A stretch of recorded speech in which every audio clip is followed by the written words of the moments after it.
Good morning and welcome to Monday Mornings with Margie. I'm happy to be here, and I am really happy to have two special guests with me today, and I will let them go ahead and introduce themselves. Great, thanks for having us, Margie. I'm David Crowley, and I am president and founder of a nonprofit organization called Social Capital Inc. And I know we'll get to talk more about what that's about momentarily, but I'll let Sophie do her intro first. I'm Sophie Ichizawa. I'm a Americorp member for Social Capital Inc. I started in January, and I guess the volunteer outreach coordinator for it. Great. Well, thank you for being here. And as we were speaking a little bit about before we came on, that I went to your website and I have a little bit of insight into what you do, but I'm really looking forward to hearing exactly what your organization does. I know you're the founder, and so I'm just looking forward to hearing exactly what you all are doing, because it seems like pretty amazing work. Great, yeah, thank you. So yeah, I can give a little bit of an overview. So Social Capital Inc., or SCI for short, our goal is to get people more connected to their neighbors and bring diverse people in our communities together to strengthen the community and to address pressing problems that we see together. And I know the thing that prompted us to be here on your show this morning is a recent vigil we did, but I think maybe before we get into that, Sophie and I can give a little more of an overview of some of the stuff we do. We're not responding to an imminent crisis. So again, like I said, in terms of that general goal of bringing people together to get stronger communities, we do that in several different ways. One big focus of our work is around youth leadership, sort of the idea of engaging young people at a young age and identifying issues they see and ways that they can address them. For a long time, with one of our very first programs when we founded the organization in 2002 that continues today is a youth council leadership program, where the idea is to really empower young people to see what's something that they see as a problem in the community, and then to develop skills to address those problems. And actually, we're just launching a new program. One example that's speaking a little bit broadly to the mental health field that you're in is we were in a program sort of looking at ways we could support youth mental health. And we came up with the idea of taking our general idea of getting youth to take the lead on things, to actually getting them to take the lead on mental health issues that they see their peers facing. So I think as we speak, we actually have teams of young people working on projects to address mental health needs of their peers, sort of coached by local community volunteers. People have experience with like project development and presentations. And later this month, they're going to sort of make a pitch, sort of like the people do when they're starting up a business, like on Shark Tank or something, except young people are going to have project ideas for ways they can address mental health issues. So that's one example of something we do. And one more example I'll give to illustrate the point before letting Sophie speak a little is just to speak, one of the things that we're about is, we were talking before you hit record about how, it's been a tough year, and, signs of hope, sometimes are hard to find. But I think one of the things that's heartened me is to see how our general idea of getting people more civically active has been really resonated all the more during this difficult time with people. And one great example of that is we've for a long time had a network of volunteers that would help seniors who are living at home with things like raking in the fall and shoveling in the winter. That network turned out to be a great resource when, COVID hit, and especially before, in the early goings, the stores didn't have those senior shopping hours and stuff. So we had a network of volunteers who would, sort of quickly with a Facebook post saying, hey, Mrs. Jones needs grocery shopping. And people would be literally like, within 5 minutes, you'd have 6 volunteers ready to go out to Market Basket for them. So an example to say, one way I would sum it up is, we were started actually to try to address a declining sense of community and a declining sense of knowing our neighbors. And so to some extent, we are an organization to put in place those kind of connections that maybe in times past might have happened a little more organically. But one of the big ways we carry out our mission is through being part of the Americorp National Service Program, which is sometimes likened to being like a domestic Peace Corps, founded in 1994. And Sophie is one of our newest AmeriCorps members, but has jumped right in doing a lot. So I'll let her talk a little bit more about some of the things she's involved with. Yeah, thank you. Yeah, so I guess one of the biggest programs I've been involved with right now is our Woburn Parent Network, and that's sort of a new SCI program that we've started, and we have like monthly parent support forums to, I guess, give resources to parents and have them come together and create like a space where they can discuss challenges and come up with like solution-oriented ideas. So that's been, we're like trying to help parents like improve their mental health during this time because it's such like a crazy time right now. Yeah, and so that's a big thing that I've been doing. I guess we've also been planning World Fest, which is a festival that we have annually where we celebrate like various cultures in our community. And yeah, I guess we're trying to bring awareness to the injustices that this groups face. Mm-hmm. Now, what communities do you all serve?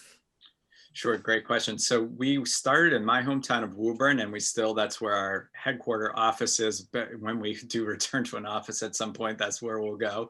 And we still have a big presence. So a lot of our deepest work is in the Woburn area, but we really do serve the greater Boston area. So Sophie has counterparts that serve in different Boston neighborhoods. So we have like AmeriCorps members in the Fenway neighborhood. I don't know if they might be able to slip in, see opening day if the weather's better tomorrow. We have a lot of members in Dorchester. We also serve the community of Lynn, Chelsea, and a number of other communities in the greater Boston area. Wow. And I guess one question I'm curious about, Sophie, is what made you, this is kind of separate, but what made you decide you wanted to do AmeriCorp? Yeah, so I studied sociology in college, and that made me really interested in like going into a nonprofit and helping people, and just really passionate about social justice. And I found this organization, and it just seemed like they were really interested in, you know, making a more equitable community in Woburn. So that's sort of why I decided to join. Awesome. Awesome. So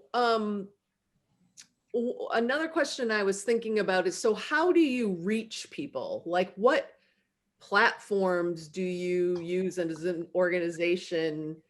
Because the concept of what you're talking about is like amazing, but I could foresee being an operations person, like how do you take like this amazing idea and then, you know, get it operationalized in a way that you can see the progress you're looking for? So I was just curious on what are some of the tactics you use or ways you connect to the community and then help the community to connect with each other?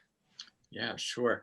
A couple things we do. One thing is we really think about building a network of both individuals who are interested in making a difference and also organizations that are sort of serving different aspects of community needs, and kind of try to knit those together. So some of it, and we can talk more about specific, you know, technology platforms, but overarching is that sort of idea of bringing diverse people and organizations together. And I know we're going to talk probably more about the vigil that we planned, but a sort of a platform, if you will, for that was after, you know, quickly after we went into the pandemic mode in Woburn, we created with a few partners something called the Woburn Mutual Aid Network. And what we were doing in the early days of the pandemic, we had weekly Zoom calls with, it would be, you know, sometimes a couple dozen individuals and organizations ranging from, you know, Boys and Girls Club, the YMCA, the local food pantry, as well as sometimes the mayor would jump on or somebody from his office, you know, state rep, and that kind of thing, just kind of really so that we could coordinate our response. So those, and we were able to do that because I think and actually there's a lot of research that shows the ability of a community to respond to a crisis, a community that has those strong ties going into it, both sort of at a formal and informal and neighborhoods level, does much better. And we really proved that case in point, I think, by having that kind of network that we were able to build upon. But maybe Sophie, I don't know if you want to talk a little bit more some of the specifics you spend a lot of your time posting, and what some people might first think of when you think of like a social network, and that's definitely been a big part of it. Definitely. Yeah, we have a few social media pages, actually, 2 Facebook pages and 2 Twitter pages. And one is more for like the SCI Woburn, more community focused in Woburn, and then the other one is more for like an Americorp focused page, I guess, and to reach those that community. And yeah, I guess I can link the links in the chat or something, but that is something that we do. We also have Serve, which is also another Facebook page where we get volunteers and we ask for help when seniors need it. Oh, that's great. I think one of the general concepts too, just being, is the idea of, when I started the organization, I remember seeing there was a League of Women Voters study that said roughly half of the American population would like to be more involved in their local community. And sometimes people would talk about like, oh, how are you going to get people really, apathetic involved? And I said, well, there's a big, I sort of speculate, and I think I've seen it's true. There are a lot of people that sort of, their instinct is they would like to get more involved. They would like to give more. They would like to help their neighbors, but they need that, as to use your term, that platform for doing it. I think a lot of what we've been trying to do over the years is build up that connectivity, both, through programs that we run, but then also trying to be smart about adapting to technology as we go, whether it's the Facebook group, or we also did a big food drive to address food security that we ran, and kind of people were able to text in that they had a donation out at their doorstep, and then a volunteer would go get it. So kind of try to be pretty creative, I guess. Yeah, I think what I find, and I think it's even more so during COVID, is like, I feel like people have just kind of gone into their little shells, and we're all starting to come out. But I think sometimes you have to literally reach into the home and give people specific things that they can do or be part of. And you're right, they are looking for those things, but they're not, they do better when it's sort of brought to them, and then they'll jump on board. And so that was one of the things I was curious about, is like, how do you engage the community? Because there's a lot of people that want to do it, but either don't feel like they have enough time, don't have the energy. And then obviously with COVID, people being stuck in their homes more, and everything being on screen, like there's a lot of ways that, I could foresee it being more difficult. So I wanted to talk a little bit now about the recent vigil that you all held and were part of developing within, it was within the Woburn community that you actually did it, correct? Right. Okay. Yeah. So if you want to tell me a little bit about how that was created, what the thinking was, and then I wasn't there, and so I'd love to hear sort of what the focus was and how it went. Sure. I can start out on that. So one backdrop to that is that, I've used the term, and I think Sophie and I both use the term diversity, or celebrating different cultures, has always been part of our work. And I think in the past year in particular, to some extent the past several years, we've been doing a lot of things.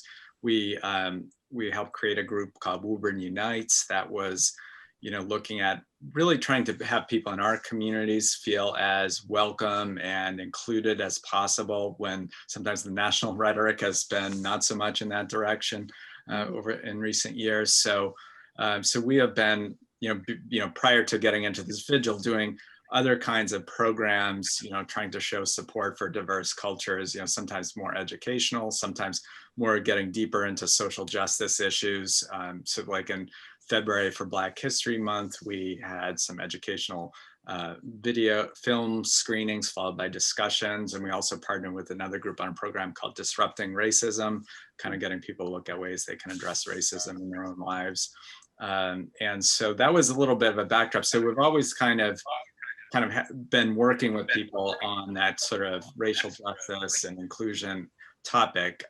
This would, and we had actually done a couple of years ago, we did organize a big vigil after some police brutality, in response to that, not in our community, but just at the national level. So we had experience with that, but this was, I think, like a lot of organizations, maybe we hadn't focused as much as a topic on the Asian American discrimination that the community faces, but obviously the recent events definitely brought that to the forefront. So we worked with, again, it was existing group relationships we had, and kind of put forth, we started talking initially at a staff meeting just internally about our feelings after the murders in Atlanta. And we just had this feeling we wanted to do something. We said, hey, let's bring it to our group of community partners. And very quickly, all of a sudden, we were in charge of a vigil coming together week. And yeah, so I don't know if you want to describe a little bit more about the event, Sophie, the event itself that we put together. Yeah, it was, I think, like over 100 people showed up. It was really great to see everyone come and support the Asian American community and the AAPI community. I know we had some incredible speakers. I spoke, I guess, and it was a really incredible experience just to get, I don't know, my voice heard and other minority voices heard. Mm-hmm. Yeah. So it was primarily speakers sort of on issues of hate and violence towards the the AAPI community was the focus. Yeah, that was basically the focus. I think we were just trying to lift up voices from the AAPI community. So we were able to do that, and then also just have allies speak on their experiences. And yeah. In fact, one of the very first, we had the mayor spoke, he's not Asian American, but, so we had some elected officials, but prior to, one of the first speakers, I was pretty excited to have that there's a local Black church called St. John's Baptist Church, and they were very quick to jump on this. And you could kind of see, I think they appreciated the way community had kind of rallied around them, like around the George Floyd and the Black Lives Matter protests of last summer. And they very quickly wanted to say, okay, now we have the back of this community kind of thing. So one of our first speakers was somebody representing that church. He led the moment of silence for the victims. And then there was a big section, probably the main section was, as Sophie said, lifting up community members of the AAPI community locally and having them speak. And one thing that's pretty cool is there were a lot of young, both voices on the program. Sophie wasn't the youngest. There was an 8th grader spoke, which I was very impressed with. But there also just a lot of youth came to support as well, which I thought was very exciting to see, because obviously if you want to change this over time, that's certainly seeing youth. Sophie, I would think almost half, we'd say maybe half the crowd was probably either teen or young adult. Yeah, there were a lot of youth there. And we also had anonymous quotes that came in. We asked for submissions, either about racism against the AAPI community or about how to combat racism. And we got a couple of quotes, but we're still taking some. So nice. Nice. Because I think one thing we wanted to see is having an event like this, when we try to do things like this, sometimes you do a public event can get attention to something, but you don't want it to be a one-time thing. So that, we tend to think, okay, let's do a great event, get people thinking, get people engaged, but then have some follow-up opportunities. And so, like Sophie said, people can continue submitting comments and, we'll continue sharing them. And we have a follow-up meeting to think about ways we can continue the conversation and to support and educate folks. That's great. That's great. So Sophie, I was curious if you were willing to share some of what you said or all of what you said, you know, whatever pieces of what you said, I'm interested to hear more about that. Definitely. So I guess my speech was on, I guess, not really learning about how Asian Americans are treated in the past, and the history behind that, with internment camps and immigrants. And I guess that was something that, you know, I'm still reflecting on and I'm still learning about, because there hasn't really been spaces where I feel like Asian Americans can speak up. And I think that a lot of times we're scared to take up space of other marginalized groups. But yeah, I guess that was one of my main points. And something else that I think is important is to not forget about, you know, the other marginalized groups that we've been fighting for, and that we are all, you know, fighting the same system of oppression. So Mhm. That's great. That's great. Yeah, I think it's interesting. You know, I'm part of the LGBTQ plus community, and I think what's interesting, when we look at history, is who wrote the books, who told the story, where did our history books come from, and I think we're seeing changes with that. But I think there's a lot of things that we were all taught about the different communities, or not taught, um, and things we were taught that were not accurate, or weren't told in its entirety. And so I think that one of the things that I think about, and interested to get either of your input on this, is that a lot of times when we see these issues come to a head, and in the last year, what's happened in particular, with the Black community and with the AAPI community, it's existed before. And so I think in particular, we know more and we see more of what's happened in the Black community, but people don't talk as much, like you were saying, about the Asian American community and its history in America, and the things that people have gone through even before COVID. But I think COVID has unleashed, and the politics of the country have unleashed a lot of things that I think many people didn't know were actually happening. Yeah, definitely.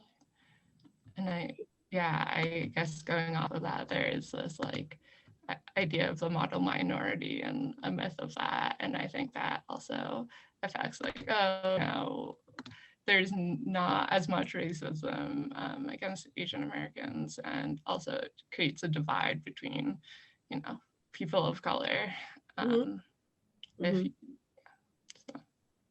Yeah, no, I think that's really, really important. And then I think that also within the Asian American community, there's lots of, you know, it's not like one group per se, you know, there's lots of different ethnicities.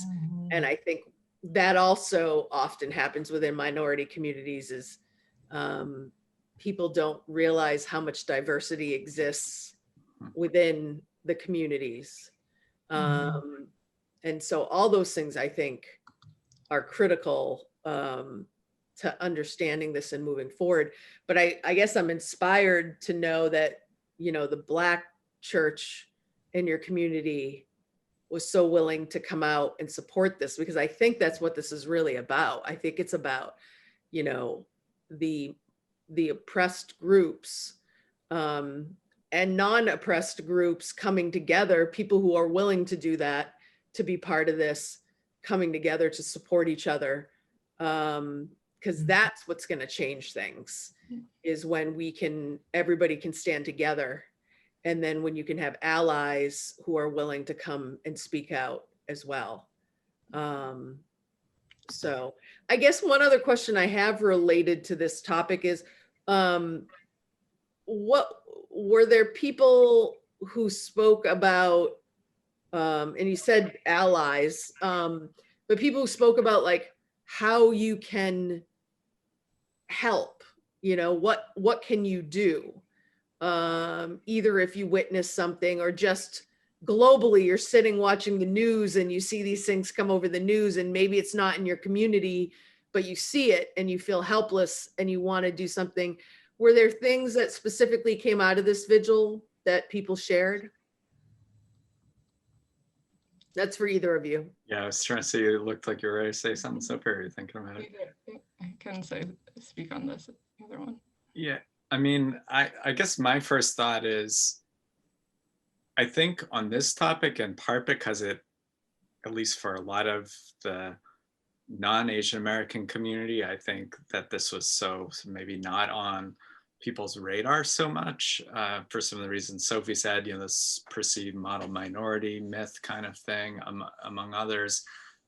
Maybe that it was such a new topic that I think it was largely more focused on education more than like, action steps. I think the biggest action step that I took away, and I think we're taking away, is like, let's continue the conversation as we, like you were saying, Margie, like when you think about the way different oppressed groups need to come together, and it is part of this bigger story of, oppression or white supremacy, to use that term, and that there's this broader theme, and making sure that the Asian American discrimination and racism issues are, folded into that broader activism, maybe. Right. Right. I think with the education, I think that is really important right now. I think that is, doing something just to educate yourself on the history of racism and how that intertwines today. Absolutely. And you use the term, Sophie, and I think that's been part of our theme, and one of our colleagues, Phil, who's one of our team leaders on our team, he's African American, and I know he's emphasized a lot this, really lifting up voices theme, and that's something we've been trying to be mindful of, and I think, and that in and of itself, I think has power too, because I know as a white male, the only way I can, I have the privilege of not having to worry about, what happens if the police stop me and that kind of thing. The only way I can understand and begin to even begin to comprehend what it's like is hearing the voices of, Black friends who tell me, how, about having the talk. And similarly, I think with the AAPI community, it's only by hearing somebody like Sophie share, where she's coming from that I can learn. It's great to read books and stuff, but there's nothing like kind of really hearing someone's voice, authentic voice of experience. Absolutely. The putting a human face and human experience, to the story, I think is how we educate, and I think how we make change. So, and it's interesting too, this is not to segue away from this, but I recently did an interview with a woman who's a therapist and also Native American, and does a lot of work with the Native American community. And when we were done recording and she and I were speaking, part of what we spoke about was how in a lot of ways the Native American community feels like the invisible minority. And so it's a very interesting thing. And I think the less divided the different groups feel and more like one, the more empowered people will be. If we continue to be divided amongst oppressed groups, then it's going to be harder to channel our power as a group and our voices as a group, because the thread is similar amongst all groups, with very different twists and turns, obviously, for each group.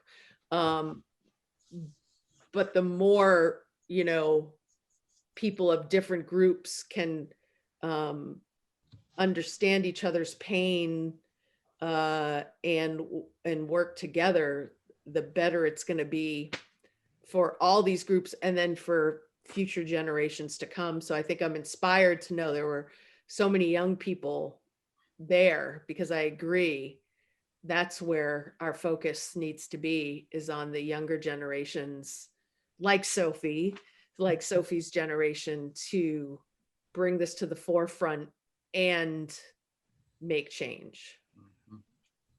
So someone said, I recently heard someone say something like, we don't only want to be invited to the party, we want to be asked to dance. And I just thought that was interesting. So it's not even just about having a seat at the table.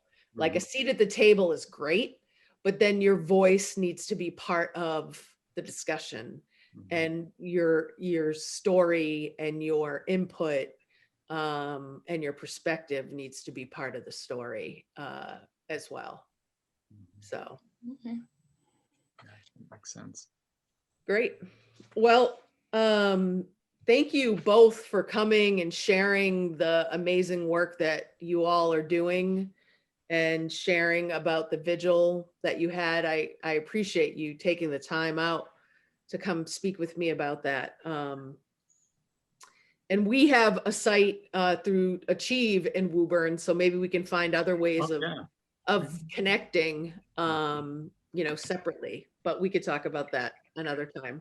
But thank you very much for being with me. And thank you to the listeners and viewers. I hope that you all have a great week, and take care.